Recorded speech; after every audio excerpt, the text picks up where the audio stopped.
तो ये लास्ट के 3 जो श्लोक है इस अध्याय के कंक्लूडिंग श्लोक है, और इससे पहले कृष्णा में ये बता दें कि जो उनका भक्त होता है वो एक इम्पोर्टेंट क्वालिटी है कृष्णा एक शरणम, जो सरेंडर है। तो इस वजह से कृष्णा जो है हर एक भक्त को साधु गिनते हैं। अगर वो भले कुछ मिस्टेक भी करता है, स्टिल कृष्णा को स्टिल वो धर्मात्मा है बोलते हैं। तो इसलिए मेरे भक्त का कभी नाश नहीं होता है, ऐसा बोलते हैं।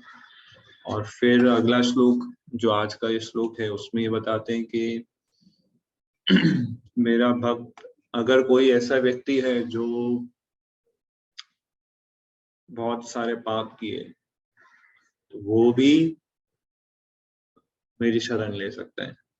ऐसा नहीं है मेरी शरण लेने के लिए उसको पहले महात्मा बनना पड़ेगा, पर वो मेरी शरण लेगा तब वो महात्मा बन जाएगा। सो ये आज के श्लोक में बोलते हैं माम ही पार्थ व्यपाश्रित्य ये अपि शिवपापयो नया स्त्रियो वैश्यस्तथा शूद्रास्ते अपि यान्ति पराम गतिम। Translation. O son of Pritha, those who take shelter in me, though they be of lower birth, women, vaishyas, merchants, and shudras, workers, can attain the supreme destination. So इसमें बता रहे हैं कि those who take shelter of me, though they be of lower birth. So चाहे वो इस Sanskrit word इसमें use किया है पाप योनया, पाप योनि। सो पाप योनि मतलब क्या, जो those who are born sinful उसको पाप योनि बोलते हैं। तो कोई व्यक्ति सिंफुल बॉर्न कैसे हो सकता है? वो पहले जन्म होता है उसका, वो पाप करेगा फिर वो सिंफुल बनता है। तो इसमें कृष्ण ऐसा बोलते हैं पाप योनि। सिंफुल जो सिंफुली बॉर्न हुआ है, those who are born sinful. So इसका मतलब क्या है कि उन्होंने पूर्व जन्म में इतने पाप वाले कार्य किए होंगे कि इस जन्म में उनको पाप योनि के फॉर्म में जन्म मिलता है। सो पाप योनि मतलब क्या, श्रीमद् भागवतम में ऐसा डिस्क्राइब किया है जोग्राफिकली कि जो लोग ग्रीस, जर्मनी, चाइना, ये सब जगह जो बॉर्न होते हैं वो सब पाप योनि में आते हैं। प्रभुपाद ने कहा है कि जो चाइनीज लोग हैं वो सबसे लास्ट होंगे जो कृष्णा कॉन्शियस बनेंगे पृथ्वी पे। प्रभुपाद ऐसा बोले चाइनीज लोग जो होंगे, और उनका एग्जैक्ट डिस्क्रिप्शन भी है श्रीमद् भागवतम के अंदर कि उनकी आंखें छोटी होगी, उनके हाइट्स छोटे होंगे, और ऐसा पूरा डिस्क्राइब किया है कि पाप योनि वाले लोग कैसे दिखेंगे। और प्रभुपाद ने उसको परपोर्ट में जोग्राफिकली डिवाइड किया है कि ग्रीस में और यूरोपियन कंट्रीज और चाइनीज कंट्री में ऐसा, तो ये सब पाप योनि के अंदर आता है।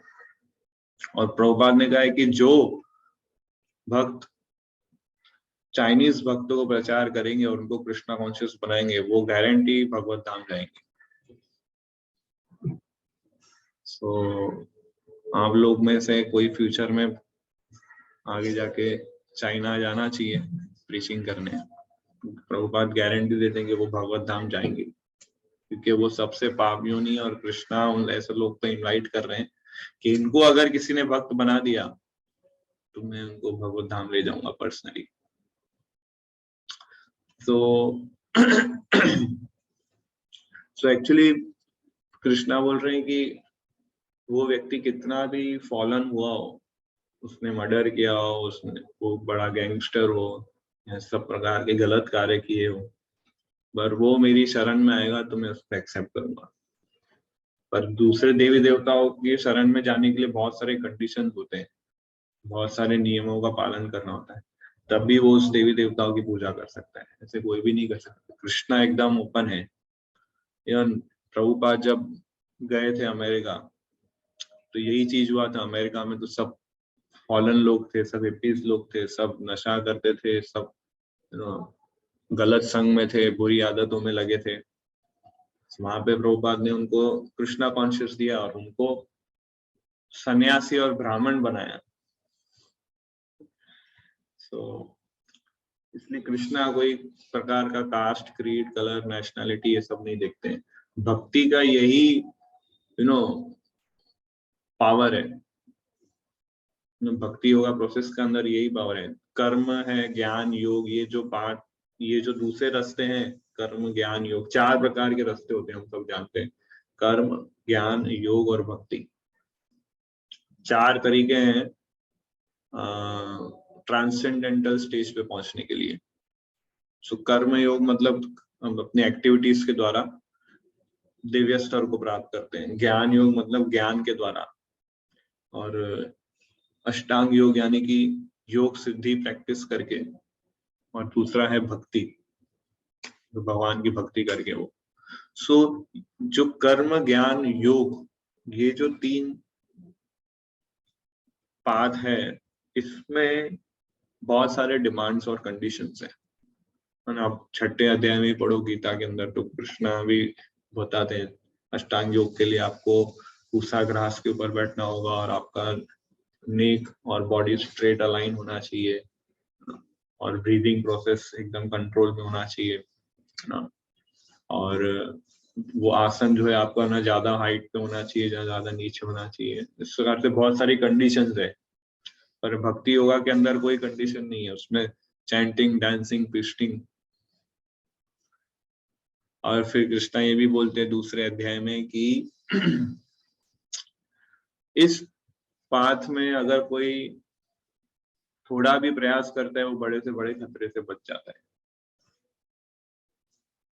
तो इसलिए भक्ति योगा जो एकदम पावरफुल प्रोसेस है, और ये एकदम इंडिपेंडेंट प्रोसेस है। मतलब कर्म, ज्ञान, योग, ये जो 3 रास्ते हैं, ये कहीं ना कहीं भक्ति के ऊपर डिपेंड है। इसलिए हम बोलते हैं ना, कर्म मिश्र भक्ति, ज्ञान मिश्र भक्ति, योग मिश्र भक्ति, है ना। तो ये जो 3 पाथ है, उसमें कहीं ना कहीं भक्ति का एलिमेंट रहता है। पर भक्ति अपने आप में जो है, जो चौथा पाथ है भक्ति, वो पूर्ण स्वतंत्र है, पूर्ण तरह से स्वतंत्र है, वो किसी के ऊपर डिपेंड नहीं है। और इसलिए ये पाप योनि के साथ कोई प्रॉब्लम नहीं है। अगर वो भक्ति प्रैक्टिस करेंगे ना ये लोग, तो इजीली इनका उद्धार हो जाएगा। पर ये लोग को बोले आप कर्म, ज्ञान और योग का पाठ करो, ये लोग नहीं कर पाएंगे। और कर्म, ज्ञान, योग में दूसरा प्रॉब्लम ये है कि इसमें सक्सेस गारंटी नहीं है कि आपको सक्सेस मिलेगी, इसमें कुछ ऐसा गारंटी नहीं है। और भक्ति योगा के अंदर फुल गारंटी है, क्योंकि कृष्णा की मर्सी बैकअप में है। और प्रभुपाद जी ने इतने सारे हिप्पीज को जो भक्त बनाया ना, वो लोग आज शुद्ध भक्त बन गए और पूरे इस्कॉन ऑर्गेनाइजेशन को लीड कर रहे हैं। न केवल वो लीड कर रहे हैं, पर ये लोग एक आदर्श उदाहरण प्रस्तुत कर रहे हैं अपने आचरण से। जो पाप योनि कैटेगरी में थे, आज वो आदर्श उदाहरण प्रस्तुत कर रहे हैं एक स्पिरिचुअल ऑर्गेनाइजेशन को लीड करके। तो प्रभुपाद जी ने कृष्णा के वाणी को प्रूव किया अमेरिका जाके और वहां प्रचार करके। तो इसलिए इस श्लोक में अगर आप देखें, 3 कैटेगरी कृष्णा इसमें बोल रहे हैं, स्त्रियां, वैश्य और शूद्रास। कई लोग इस श्लोक को लोग मिसअंडरस्टूड करते हैं और ये समझते हैं कि कृष्णा जो है डिस्क्रिमिनेट करते हैं, भगवान जो है भेदभाव करते हैं कि ये स्त्री है, ये वैश्य है, शूद्र है, ये लोग निचली कैटेगरी के हैं। पर एक्चुअली हमें प्रॉपर कल्चरल एस्पेक्ट से इसको देखना होगा, क्योंकि अल्टीमेटली हर एक व्यक्ति आत्मा है, और जिस आत्मा को मनुष्य शरीर मिलता है वो बहुत फॉर्चुनेट है ना। तो हर एक मनुष्य शरीर को ये चांस मिलता है कि आध्यात्मिक जीवन में वो प्रगति कर सके। बट मनुष्य शरीर में भी कैसे है कि डिफरेंसेस है। उस डिफरेंसेस को हम अवॉइड नहीं कर सकते। जैसे ब्राह्मण, क्षत्रिय, वैश्य, शूद्र, ये जो कैटेगरी है ये जन्म के आधार पे नहीं है, ये उनके गुणों के आधार पर है। जैसे ब्राह्मण का गुण है कि वो नॉलेज डिस्ट्रीब्यूट करेगा, क्षत्रिय का गुण है कि वो प्रोटेक्शन देगा, वैश्य का गुण है कि वो बिजनेस करेगा, गौ रक्षा करेगा। तो ये डिफरेंस है कि नहीं? ऐसा हम नहीं बोल सकते कि सब इक्वल है। तो वो डिफरेंस को अप्रिशिएट कर रहा है यहाँ पे कृष्णा। जैसे ये 3 कैटेगरी कृष्णा ने क्यों बोली, स्त्रियां, वैश्य और शूद्र। अभी इसमें 2 चीजें, मटेरियल व्यू पॉइंट से देखें तो ये निचली कैटेगरी के लोग हैं। क्यों निचली कैटेगरी के लोग हैं? जैसे वैश्य जो होते हैं वो हमेशा वेल्थ, वुमेन और लैंड, इसके साथ डील करते हैं। स्त्रियों, धन और जमीन, ये वैश्य लोग जो होते हैं, जो बिजनेसमैन जो होते हैं, वो जनरली इन चीजों के साथ डील करते हैं। और ये सारी चीजें बहुत पावरफुल है किसी भी व्यक्ति के बुद्धि को भ्रष्ट करने के लिए। वो कृष्णा को भूल जाएगा, उनका जो मन है वो प्री ऑक्यूपाइड हो जाता है धन को इकट्ठा करने के लिए। तो इसलिए ऐसे व्यक्ति को के लिए बहुत इजी है डिस्ट्रैक्ट हो जाना और कृष्णा को भूल जाना। वेल्थ, वुमेन और लैंड, वेल्थ, वुमेन और लैंड, तो ये तीनों में इंगेज रहते हैं वैश्य लोग। तो इसलिए ऐसे लोगों को, जो वैश्य मेंटालिटी वाले जो होते हैं, ऐसे लोगों को अपना मन शुद्ध करना पड़ता है। कैसे? कि वो जो कार्य कर रहे हैं उसके फल को कृष्ण की सेवा में लगाएं। उसी तरह शूद्र कैटेगरी देखो, तो शूद्र कैटेगरी जो है वो बहुत अनक्लीन है। बहुत, ये लोग अनक्लीन मतलब साफ सफाई नहीं रखते बिल्कुल भी, उनकी आदतें भी बहुत खराब रहती है, अनक्लीन रहती है। जैसे आप वेस्टर्न कंट्रीज में जाओगे, पश्चिम देशों में, तो आपको सब लगेगा एकदम डिसेंट है, सब अच्छा चल रहा है। पर ये लोग स्टूल पास करने के बाद स्नान नहीं करते और टिश्यू पेपर यूज करते हैं, और ये लोग पानी यूज नहीं करते हैं। बाहर से ऐसे दिखेगा ये लोग सब डिसेंट है, सब अच्छे से चल रहा है, बट अनक्लीनिनेस है इनके अंदर क्लीनिनेस का स्टैंडर्ड नहीं आता है इजीली। और इंद्रिय तृप्ति में लगे रहते हैं शूद्रस वाले सब, इनको इंद्रिय तृप्ति चाहिए। ये लोग शास्त्र नहीं समझ सकते, ये लोग तपस्या नहीं कर सकते, ये लोग बहुत नैरो माइंडेड होते हैं। नैरो माइंडेड मतलब कि उनका पहला लक्ष्य है कि हमारा पेट भरना चाहिए, फिर बाद में मेरे रिलेटिव्स और मेरे फ्रेंड भी बाद में, पहले मैं अपने इंद्रियों को संतुष्ट करूंगा। तो टोटली शूद्र लोग जो होते हैं वो सेल्फिश होते हैं। पर शूद्र से ऊपर वैश्य, वैश्य से ऊपर क्षत्रिय, क्षत्रिय से ऊपर ब्राह्मण, जितना ऊपर जाओगे ऐसे उनका माइंड ब्रॉड रहता है, और जैसा नीचे आओगे ऐसा माइंड नैरो रहते हैं, तो सेल्फिश होते हैं। पर ब्राह्मण जो होते हैं वो ब्रॉड माइंडेड रहते हैं, वो दूसरों के उद्धार के लिए कार्य करते हैं। तो शूद्र जो है केवल अपना ही सोचता है। तो ये डिफरेंसेस है शरीर के स्तर पे, क्योंकि शरीर मिला है सबको अलग अलग। ये डिफरेंस को हम नेग्लेक्ट नहीं कर सकते, इसलिए कृष्णा इसको बोल रहे हैं कि भले ये लोग भी अगर मेरी शरण में आएंगे ना, ये लोग भी महात्मा बन सकते हैं, इसलिए ये बोला है। इसमें कृष्णा कहीं कोई डिस्क्रिमिनेशन नहीं कर रहे हैं, भेदभाव नहीं कर रहे हैं, बट कृष्णा यहाँ पे बता रहे हैं कि भक्ति और मेरा शरण लेना इतना पावरफुल है कि ऐसे लोग भी आएंगे ना तो भी इनका उद्धार हो जाएगा। तो उसी तरह भी वुमेन ले लो, स्त्रियों का, ये सबसे कंट्रोवर्शियल पॉइंट है। लोग इस पे ज्यादा कमेंट नहीं करते हैं, क्योंकि आजकल बाहर देखते हैं हम सोसाइटी में सब वुमेन एम्पावरमेंट है, और स्त्रियां जो है उनको भी इक्वल राइट्स मिलने चाहिए, और स्त्रियों को भी आगे लाया जाता है, उनको भी मिलिट्री में भर्ती करते हैं, उनको भी पुलिस ऑफिसर बनाते हैं, वो भी कंपनी खोल सकते हैं, इंडस्ट्रीज, फैक्ट्रीज चला सकते हैं। तो इक्वल राइट्स और ये सब बहुत कैंपेन चलते हैं, महिला मंडलें भी बन चुकी है बहुत सारी, और एनजीओ बन चुके हैं वुमेन एम्पावरमेंट के लिए।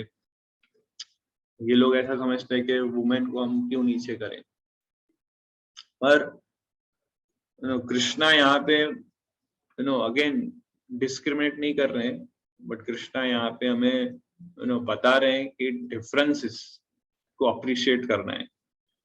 जैसे स्त्रियां जो होती है, अगर आप भौतिक दृष्टिकोण से देखें तो स्त्री और पुरुष में भी डिफरेंसेस है। दोनों के साइकोफिजिकल नेचर अलग अलग रहते हैं, मनोभावनाएं दोनों की अलग अलग रहती है, जिसको हम अवॉइड नहीं कर सकते। स्त्रियों का नेचर क्या है कि कोई भी व्यक्ति उनको इजीली फंसा सकता है, चीट कर सकता है। आप देखना, आप कोई भी कॉर्पोरेट कंपनी में जाओ या कोई भी फैक्ट्री या कहीं पे भी स्त्रियां जब कार्य करती है तो वो अंदर से उनको बहुत अलर्ट रहना पड़ता है कि कोई उनको मिसयूज नहीं करे, कोई उनको एक्सप्लॉइट नहीं करे। उनके मन के अंदर यही चलता है, भले वो बाहर से दिखाएंगे कि हम इंडिपेंडेंट है, हम भी पुरुषों की तरह सब चल सकते हैं, पर अंदर से ये स्त्रियां जो होती है वो बहुत अलर्ट रहती है, वो हमेशा चिंता रहती है कोई उनको मिसयूज नहीं करे, क्योंकि उनका स्वभाव है कि कोई भी उनको इजीली चीट कर सकता है। हमारे शास्त्र बताते हैं स्त्रियां जो है उनका स्वभाव बच्चों की तरह है, चिल्ड्रन की तरह ना। जैसे बच्चों को प्रोटेक्ट किया जाता है, ऐसे स्त्रियों को भी प्रोटेक्शन दी जाती है। सो 5 शास्त्रों में बताया कि 5 लोगों को प्रोटेक्शन देनी चाहिए, स्त्रियां, फिर बच्चे, चिल्ड्रन, फिर वृद्ध लोग, ओल्ड मैन, फिर ब्राह्मण होते हैं, और गाय। ये 5 जो है दुर्बल लोग हैं, इसलिए इन 5 को प्रोटेक्शन देना जरूरी है। ये शास्त्र में ऐसा उल्लेख है, फर्स्ट कैंटो में प्रभुपाद इसको बता दें। पर अभी मॉडर्न टाइम में सब वुमेन एम्पावरमेंट और वुमेन को आगे ले जाता है, तो ये लोग के लिए ऐसे स्त्रियों के ऊपर एक्चुअली बहुत ज्यादा खतरा होता है, क्योंकि ये लोग स्त्री धर्म से थोड़ा अलग चलते हैं। एक्चुअली स्त्रियां जो है वो इजीली इतने सारे शास्त्र, वेदांत और उपनिषद, जड़ और चेतन में क्या अंतर है, इतना इजीली वो लोग ये नहीं समझ सकते। फिलॉसफी इतना वो ग्रास नहीं कर सकते। ये लोग, इनको पास टाइम सुनना अच्छा लगेगा, स्टोरी सुनना अच्छा लगेगा। ऑफ कोर्स कुछ स्त्रियां होंगी ऐसी जो लोग थोड़े फिलोसॉफिकली स्ट्रांग होंगे और इनको फिलोसॉफी अच्छा लगेगा, पर जनरल वे में बात करें अगर, तो स्त्रियां जो होती है उनको इतना फिलोसॉफी और इतने शास्त्रों को एकदम डीपली स्टडी करना, संस्कृत को एकदम डीपली समझना और डिकोड करना वेदांत सूत्र को, ये उनके लिए बहुत डिफिकल्ट है। बट प्रभुपाद कुंती महारानी के सेक्शन में स्त्रियों को ग्लोरीफाई भी करते हैं। प्रभुपाद लिखते हैं उस सेक्शन में तात्पर्य के अंदर कि स्त्रियां जो है वो लोग जल्दी भक्ति को, प्रोसेस को एक्सेप्ट कर सकती है, और ये उनके अंदर सबसे बड़ा गुण है कि स्त्रियां जो है वो इजीली भक्ति योगा को प्रैक्टिस कर सकते हैं। जैसे कि स्त्रियां, जैसे इनका एक गुण क्या है कि इजीली किसी के ऊपर भी श्रद्धा या विश्वास डेवलप कर लेती है। तो इसलिए अगर आप देखना,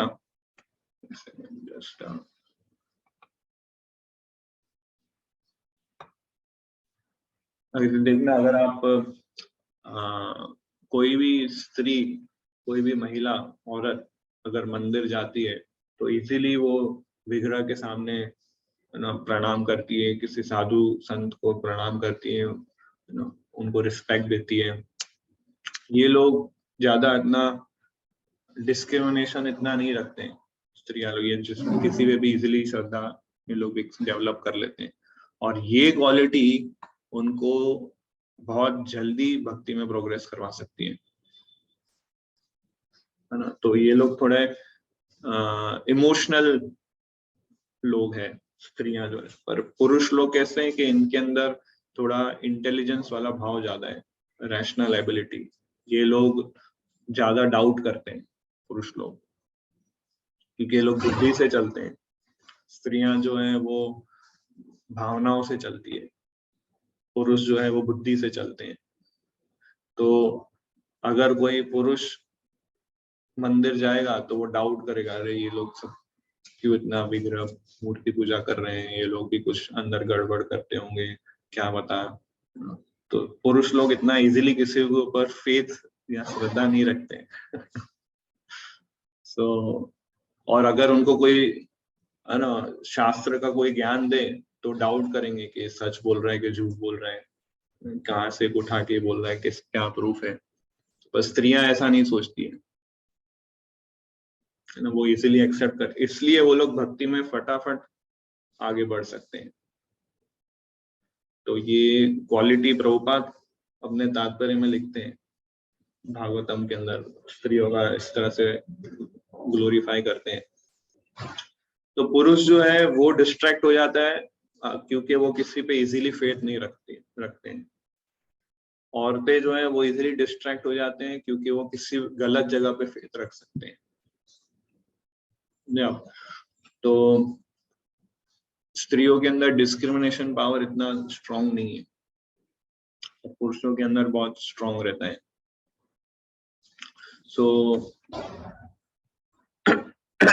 तो इसलिए ये पॉइंट एक्चुअली हर एक व्यक्ति का स्टार्टिंग पॉइंट अलग अलग होता है भक्ति के अंदर, क्योंकि पास्ट लाइफ है, पास्ट कर्म है, सबका स्टार्टिंग पॉइंट अलग होता है। कोई पीछे होगा, कोई थोड़ा आगे होगा, कोई एकदम पीछे होगा। पर ये सभी लोग अगर भक्ति योगा में लगते हैं तो सबका स्टार्टिंग पॉइंट सेम हो जाता है, फिर प्रोग्रेस करो सब लोग इक्वली। तो इसलिए भक्ति इतना पावरफुल है, बहुत पोटेंट है कि कोई भी इसको एक बार स्टार्ट करता है तो कंटिन्यू करता रहता है। सो यही पॉइंट इस तात्पर्य में कृष्णा बता दें।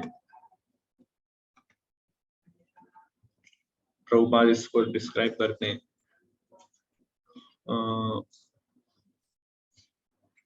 यस, वो यहाँ से पढ़ सकते हैं। Generally, the association of those born in sinful families is not accepted by the higher classes. But the process of devotional service is so strong that the pure devotee of the Supreme Lord can enable people of all the lower classes to attain the highest perfection of life. This is possible only when one takes shelter of Krishna. तो कृष्णा की shelter कोई भी ले सकता है, स्त्रियां भी ले सकती है, वैश्य भी ले सकते हैं, शूद्र भी ले सकते हैं। फिर अगले श्लोक में कृष्णा इसी सब्जेक्ट को आगे कंटिन्यू करते हैं। किम पुनर्ब्राह्मणा पुण्या भक्ता राजऋषय तथा अनित्यम असुखम लोकम इमं प्राप्य भजस्व माम। Yes, How much more this is so of the righteous Brahman as the devotee and saintly kings. Therefore, having come to this temporary miserable world, engage in loving service unto me.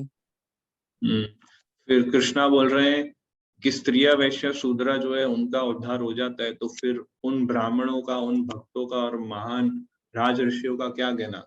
ये लोग तो easily इनका उद्धार हो जाएगा।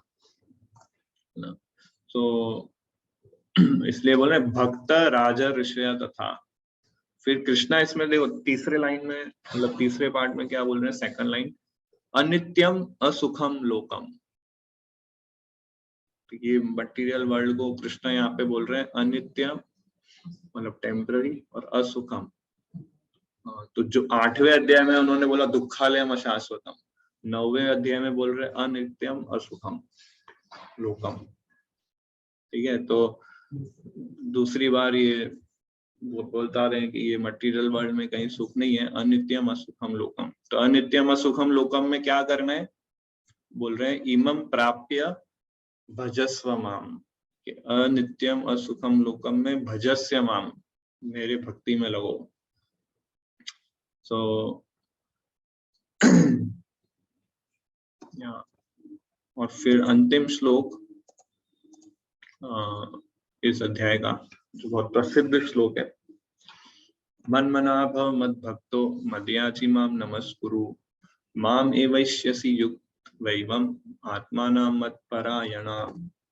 Yes, Engage your mind always in thinking of me, become my devotee, offer obeisances to me and worship me. Being completely absorbed in me, surely you will come to me. सो यहाँ पे कृष्णा अभी final ये जो श्लोक बता रहे हैं, ये पूरे भगवत गीता के essence of the essence of the essence of the essence, पूरे भगवत गीता का सार है ये श्लोक। इसमें कृष्णा 4 चीजें बोल रहे हैं। मन मना मतलब मेरा स्मरण करो, मेरा चिंतन करो। भव मद भक्तो, मेरे भक्त बनो। कैसे? मदयाजी, मेरी पूजा करके और मुझे नमस्कार करके। तो कृष्णा ये 4 चीजें बोल रहे हैं, अगर हम ये करेंगे तो 100% हम उनके पास वापस आएंगे। तो ये 4 चीजें कोई भी कर सकता है, ब्राह्मण क्षत्रिय वैश्य शूद्र भी कर सकते हैं, और स्त्री पुरुष भी कर सकते हैं, छोटा बच्चा है वो भी कर सकता है, वृद्ध लोग भी कर सकते हैं। मन मना भव मद भक्तो मदयाजी माम नमस्कुरु। सो मन मना, सबसे पहले कृष्णा बोल रहे हैं कि अपने मन को इस तरह से मुझ में लगाओ कि आप मेरे भक्त बन सको। मन मना भव मद भक्तो, अपने मन को इस तरह से मुझ में लगाओ कि मेरे भक्त बन सको। सो अभी हम क्या कृष्णा में मन लगाते हैं, पर इस तरह से नहीं लगा पाते हैं कि हम उनके भक्त बने। हम ऑफिशियली चिंतन करते हैं, अच्छा 16 माला करना है, ओके, पर कृष्णा बोल रहे हैं फीलिंग्स के साथ अपना मन मुझ में लगाओ। तो मन लगाने का मतलब, मन मना मतलब कि सटल बॉडी, कृष्णा पहले बोल रहे हैं सटल बॉडी माइंड वो लो। फिर बोल रहे हैं भव मत भक्तो, मतलब मेरे भक्त बनो, मतलब अपना हृदय के साथ। सो भव मत भक्त मतलब offer your heart to me. मन मना मतलब offer your mind to me. तो इसलिए हमें इस तरह से अपने मन को फिक्स करना है कृष्णा के चिंतन में, ताकि हमारा उनके प्रति अट्रैक्शन डेवलप हो। और इस प्रकार का चिंतन कृष्णा चाहते हैं। सो अगर हम कृष्णा को ओपन हार्टेडली कृष्णा का स्मरण करेंगे, तब वो हमारे हार्ट में एंटर होंगे, क्योंकि हमने अपना हार्ट ओपन करके उनका स्मरण किया तभी वो। और हम लोग हार्ट क्लोज करके कृष्णा का स्मरण करते हैं, फीलिंग्स इमोशंस के साथ कृष्णा का स्मरण नहीं करते हैं। तो फीलिंग्स और इमोशन के साथ जब हम मन मना करेंगे, तब हम उनके भक्त बनेंगे। फिर कृष्णा क्या बोल रहे हैं? मदयाजी माम नमस्कुरु, कि मेरी वर्शिप करो और मुझे नमस्कार करो। तो यहाँ पे कृष्णा बोल रहे हैं कि अपनी इंद्रियों को भी मुझे दो, वर्शिप मी। सो मदयाजी माम नमस्कुरु, मदयाजी मतलब वर्शिप, और नमस्कुरु मतलब प्रणाम करना। तो ये हम कैसे इंद्रियों के थ्रू करते हैं? तो एकदम सिस्टमैटिकली कृष्णा ने बताया, सबसे पहले अपना माइंड, फिर अपना हार्ट, और फिर अपना बॉडी। तीनों मुझे ऑफर, तीनों लेवल पे सब चीजें मुझे ऑफर कर दो। तभी उससे क्या होगा? तभी तुम मेरे पास वापस आओगे। आत्मा नाम मत परायणा, इस तरह तुम मेरे में मुझ में पूरा डिवोटेड रहोगे।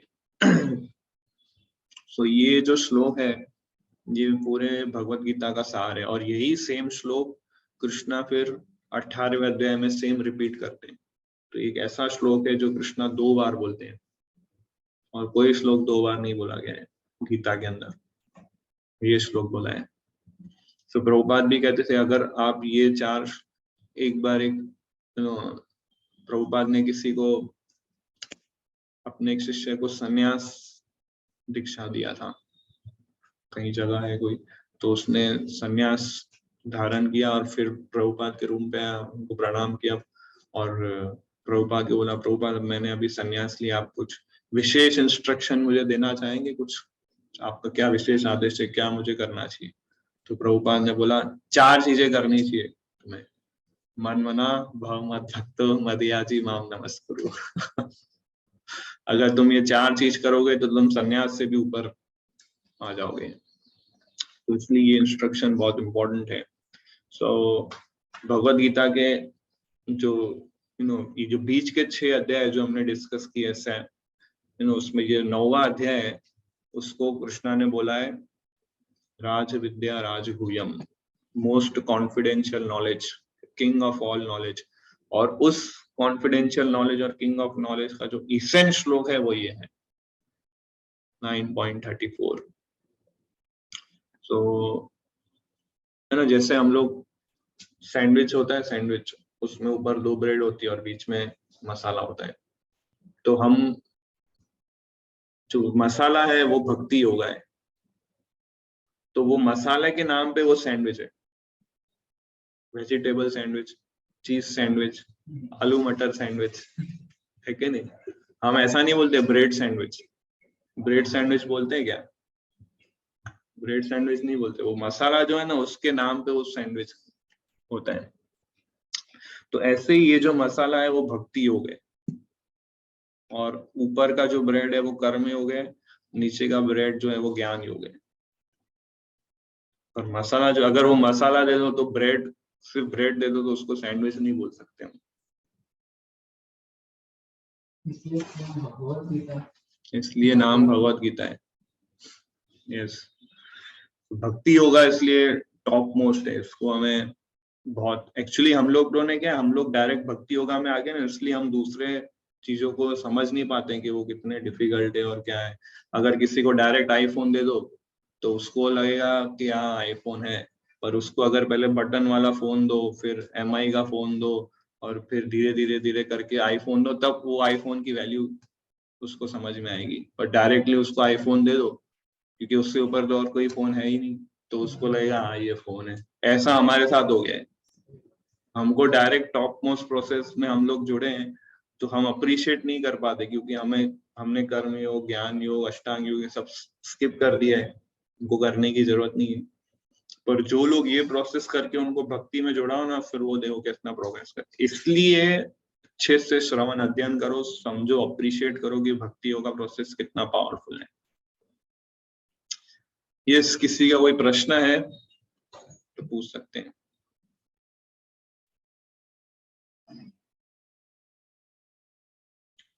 यस देव प्रभु। हरे कृष्णा प्रभु, धन्यवाद प्रणाम। यस प्रभु, इसमें कृष्णा 3 कैटेगरी को बताते हैं ना, तो मैंने दूसरे कहीं लेक्चर में या फिर भागवत में पता नहीं कहा, बट ऐसा सुना था कि 3 कैटेगरी ऐसी है, एक तो विमेन, एक तो शूद्र वैश्यास नहीं थे, तीसरे थे द्विज बंधु। तो इसको कैसे रिकंसाइल करें, ये 3 और वो 3? नहीं, द्विज बंधु मतलब वो लोग जो लोग ब्राह्मण के परिवार में जन्म लिया है पर ब्राह्मण जैसा वो चलते नहीं है, वो भी फॉलन कैटेगरी है। वो अपॉर्चुनिटी मिला है पर वो लोग उस अपॉर्चुनिटी को मिसयूज करते हैं, तो वो भी एक प्रकार से देखिए फॉलन ही है। कृष्णा इधर ज्यादा emphasize कर रहे हैं स्त्रिया, वैश्य और शूद्र, क्योंकि इन लोग को तो अपॉर्चुनिटी भी नहीं मिलता है इतना जितना बंधु को मिलता है। ठीक है, इसलिए द्विज बंधु को फिर भी थोड़ा अपॉर्चुनिटी है, क्योंकि वो वैसा है, उसका सब अपना से ही यज्ञ और मंत्रों का उच्चारण होता है, इसलिए उसके लिए चांस है, पर वो उसको यूटिलाइज नहीं करता है, ये वो फिर उसका प्रोग्रेस नहीं होता है। Okay okay Prabhu. एंड प्रभु जी, दूसरा क्वेश्चन कि आपने बोला कि ब्रेड का बीच का मसाला वो ये है भक्ति योग, तो ऊपर का और नीचे का पार्ट क्या बोला, कर्म योग और ज्ञान योग, ऐसा? यस यस यस, मतलब ऐसा है कि पहले 6 अध्याय ऊपर का ब्रेड है, अंतिम 6 अध्याय नीचे का ब्रेड है, और बीच का जो 6 अध्याय है वो मसाला है, भक्ति योग। ऐसे ही ऐसे। Yes, thank you Prabhu. Yes yes, और किसी का प्रश्न?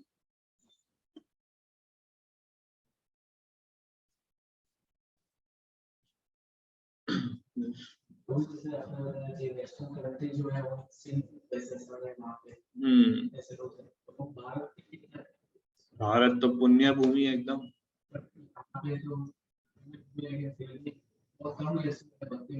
हाँ, इसलिए तो हमें प्रचार करने का, इसलिए तो कलयुग में प्रचार की महिमा है। बाकी युगों में आप प्रचार नहीं करते क्योंकि उधर सब कृष्णा कॉन्शियस होते हैं। कलयुग के अंदर आप प्रीचिंग कर सकते हो, तो वो हमें करना है।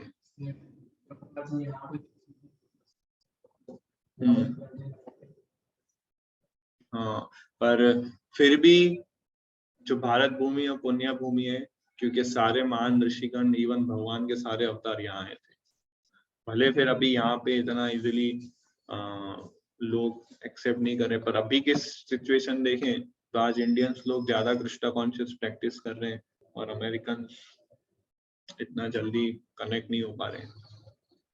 और इंडिया में ज्यादा टेम्पल्स है, ज्यादा डिवोटीज है आज पूरे इस्कॉन के अंदर, मोर देन 50%। इंडिया इधर इवन अगर बाहर भी प्रीचिंग होता है, अभी के समय की बात करूं, इधर अभी बाहर जो प्रीचिंग हो रही है अमेरिका में, यूरोप में, वहां पे भी इंडियंस ही जुड़ रहे हैं, फॉरेन बॉडीज नहीं जुड़ पा रहे इतना इजीली। सो यस, इंडियंस जो है उनके अंदर स्पेशल ये कल्चर है कि भक्ति भाव और भगवान से जुड़ाव रखना उनको बचपन से ही सिखाया जाता है। मतलब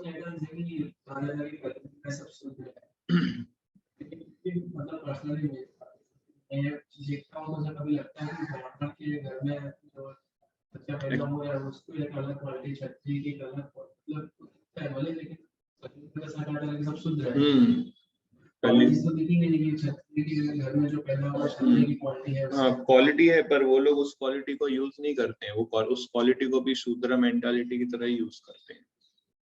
जैसे कोई क्षत्रिय क्वालिटी वाला व्यक्ति है, ठीक है, उसका मैनेजमेंट और एडमिनिस्ट्रेशन अच्छा है, पर वो उस क्वालिटी को लगाता है जॉब करने में। वो जॉब जो है वो शूद्र का कार्य है। ब्राह्मण और क्षत्रिय जो है वो जॉब नहीं करते, वो किसी के ऊपर अपना डिपेंड नहीं रहते हैं, वो लोग इंडिपेंडेंट रहते हैं। पर सारे शूद्र के अंदर ये जो है, जैसे ब्राह्मण हो गए वो टीचर हो, ठीक है, टीचर भी क्या जॉब कर रहे हैं, स्कूल कॉलेज में पढ़ा रहे हैं, भाई मेरे को सैलरी दे दो तो मैं पढ़ाऊंगा, नहीं तो मैं नहीं पढ़ाऊंगा। तो है ओवरऑल शूद्र ही, उनके अंदर ब्राह्मण क्वालिटी दिया है, पर ये लोग शूद्र की तरह उसको यूज करते हैं, इसलिए ओवरऑल सब शूद्र है। कि ये लोग ऐसा सोचते हैं कि जब तक मुझे सैलरी नहीं मिलेगा, जब तक मैं किसी के अंडर काम नहीं करूंगा, तब तक मुझे खाना नहीं मिलेगा। तो ये शूद्र मेंटालिटी है। तो 99.9% लोग आज कलयुग के अंदर ऐसे हैं।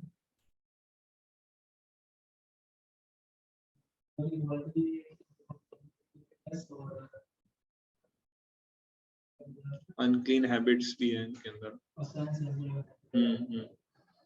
और बहुत सारा, ये तो जस्ट दो मैंने चीजें बताई, और सेल्फिश भी होते हैं वो लोग, नैरो माइंडेड होते हैं, ऐसे बहुत सारे गुण हैं।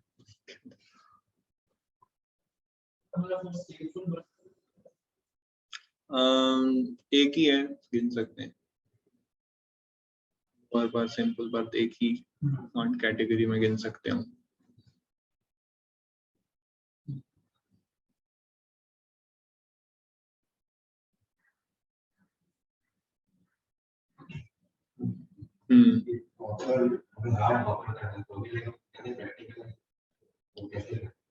हार्ट ऑफर वो क्या धीरे धीरे होता है, जैसे फॉर एग्जांपल अरेंज मैरिज होती है, ठीक है, तो लड़का और लड़की दोनों एक दूसरे को नहीं जानते, तो जस्ट उनका अभी मैरिज फिक्स हुआ है, तो पहले ही दिन हार्ट ऑफर नहीं कर देते एक दूसरे को, तो प्रोसेस फॉलो करते हैं। प्रोसेस क्या है कि एक दूसरे के साथ टाइम स्पेंड करो, जानो एक दूसरे को क्या है, क्या अच्छा लगता है, क्या नहीं अच्छा लगता है, टाइम स्पेंड करते हैं, दोनों के लाइक डिसलाइक समझते हैं, एक दूसरे को जानते हैं, फिर धीरे धीरे धीरे फिर मैरिज होती है, फिर हार्ट ऑफर होता है। तो ऐसे ही हमारे आचार्य ने जो प्रोसेस बताया हमें, वो प्रोसेस फॉलो करेंगे तो धीरे धीरे हमारा हम हार्ट ऑफर कर पाएंगे कृष्णा को। जो प्रोसेस पावरफुल है, वो प्रोसेस फॉलो करने से हम अपना हार्ट ऑफर कर पाएंगे, प्रोवाइडेड हम सिंसियरली, सीरियसली और स्ट्रिक्टली इस प्रोसेस को फॉलो करें। Chanting, reading, hearing, morning programme, फिर rules regulation, 4 regulatory principles, Ekadashi व्रत, फेस्टिवल्स, ये अगर हम करते हैं अच्छे से तब हार्ट ऑफर होगा। जैसे फेस्टिवल्स में या कीर्तन में हमें उत्साह पूर्वक उसमें भाग लेना चाहिए ना। तो ये सब अपॉर्चुनिटीज है जब हम भगवान को हार्ट ऑफर कर सकते हैं।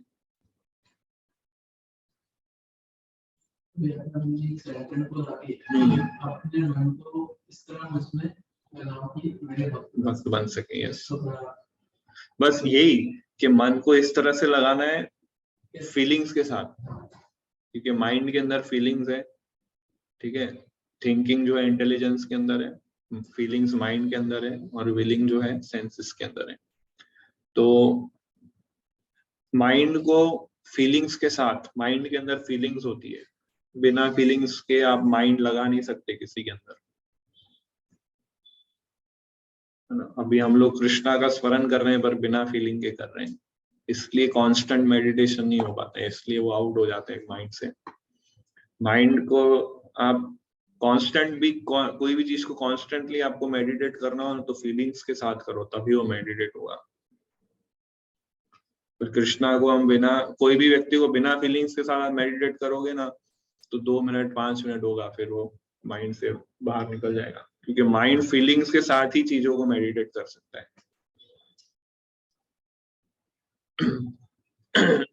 और जैसे किसी व्यक्ति के लिए अभी मतलब लेवल ऑफ इग्नोरेंस हमको अभी फीलिंग नहीं है, तो इसलिए प्रोसेस बताया ना, बस वो प्रोसेस फॉलो करोगे तो फीलिंग्स आ जाएगी, ऐसा हमारे आचार्य बताते हैं।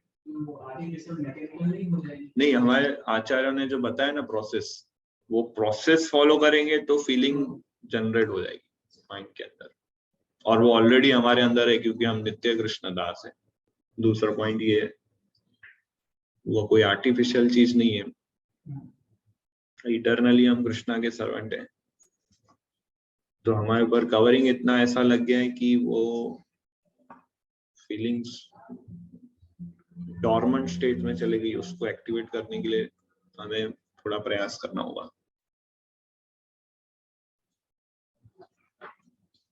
तो ये लास्ट वर्स थोड़ा और डिटेल में आप ले लास्ट वर्स और डिटेल में, ठीक है, इसको और थोड़ा रहता है तो मैं नेक्स्ट टाइम कवर करूंगा उसको। भगवान ने भी एक श्लोक 2 बार बोला है, हम भी एक श्लोक पे 2 लेक्चर ले लेंगे।